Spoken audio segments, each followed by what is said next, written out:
Xo'sh, demak sizlar ekanlaring, qaranglar. Bugun sizlar bilan yangi bitta boshqacha turdagi fe'lni o'tamiz. Bu ko'nin. Ko'nin bu qila olmoq degan ma'noni anglatadi. Biz o'rgangan, shu kungacha o'rgangan fe'llardan boshqacharoq fe'l bu. Tushunarlimi? Boshqacharoq deganim nima? Ko'nin fe'li, modal fe'l. Modal verben. Ya'ni modal fe'llar yordamida qanaqa gaplar tuziladi? Birinchi o'zi ko'nin fe'lini tuslanishini ko'raylik. Shaxslar mana ich kann, ya'ni men qila olaman degani, to'g'rimi? Du kannst, sen qila olasan. Sie es kann, u qila oladi. Wir können, wir degani biz. Biz qila olamiz. Ihr könnt, sizlar, ya'ni senlar qila olasiz. Sie können, mana bu sie, kichkina sie bu ular degani, ular qila oladi. Mana bu katta sie bu hurmat ma'nosida sizga nisbatan, o'zimizga yoshi kattalar yoki begonalarga nisbatan sie können, siz qila olasiz degan. Tushunarlimi? Tuslanishi, ya'ni ich bilan kelganda kann, du kannst, sie es kann, wir können, ihr könnt, sie können. Tushunarlimi? Xo'p, können fe'li bilan gap tuzish formulasi qanaqa? Hamma gaplardagi kabi boshida ega, ikkinchida können fe'li kelar ekan va gapning eng asosiy fe'lini gap oxiriga o'tkazib yuborar ekan. Gap oxiriga o'tkazib yuboradi, o'sha oxirdagi kelayotgan fe'l tuslanmagan holatda, infinitiv holatda keladi. Tushunarlimi? Misol uchun oddiy gap, ich spreche Deutsch. Bu oddiy gap. Tarjimasimi? Men nemis tilida gapiraman. Lekin men nemis tilida gapira olaman degan gap boshqacha. Ya'ni o'zini qobiliyatini aytayapti. Können fe'li yordamida qobiliyatlari, imkoniyatlarini aytish mumkin. Tushunarlimi? Bu qanaqa bo'ladi? Endi können fe'lini qo'shamiz bunga. Sprechenni o'rniga können fe'li keladi. Können fe'li kelgandan keyin asosiy fe'l nima qilish kerak? Orqaga o'tish kerak dedik, to'g'rimi?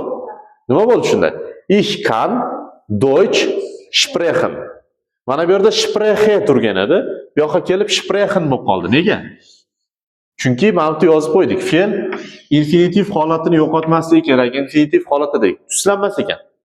Misol uchun machen bo'lsa, machen qolar ekan. Misol uchun trinken ichmoq bo'lsa, trinken qolar ekan. Sprechen bo'lsa, sprechen qolar ekan. Tushunarlimi? Ya'ni men nemis tilida gapira olaman. Nemis tilida gapiraman bilan nemis tilida gapira olaman degan gap boshqa-boshqa. To'g'rimi? Demak, men nemis tilida gapira olaman. Keyingi gap. Kann gut schwimmen. Schwimmen tarjimasi suzmoq, to'g'rimi? Kann gut schwimmen. Tarjimasi shunda, u yaxshi suza oladi. Tushunarlimi? Kann gut schwimmen.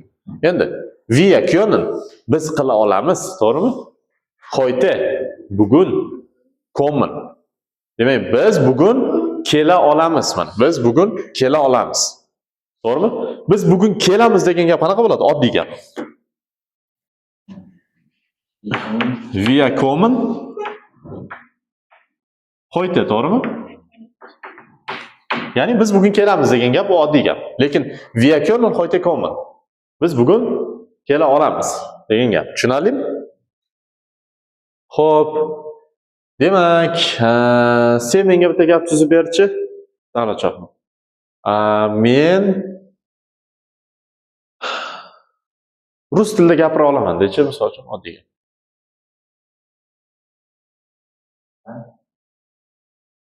Russisch sprechen, ya'ni men rus tilida gapira olaman. To'g'rimi? Endi sen ayt. Men shaxmat o'ynay olaman. Men yaxshi shaxmat o'ynay olaman dechi.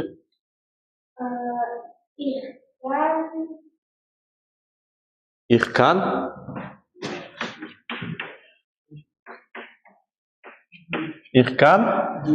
gut shaxmat nima edi? Shaxmatni, mana shunda o'tamiz aytganda. Shax spielen. Shaxmat bu shax. Shax spielen bu o'ynamoq.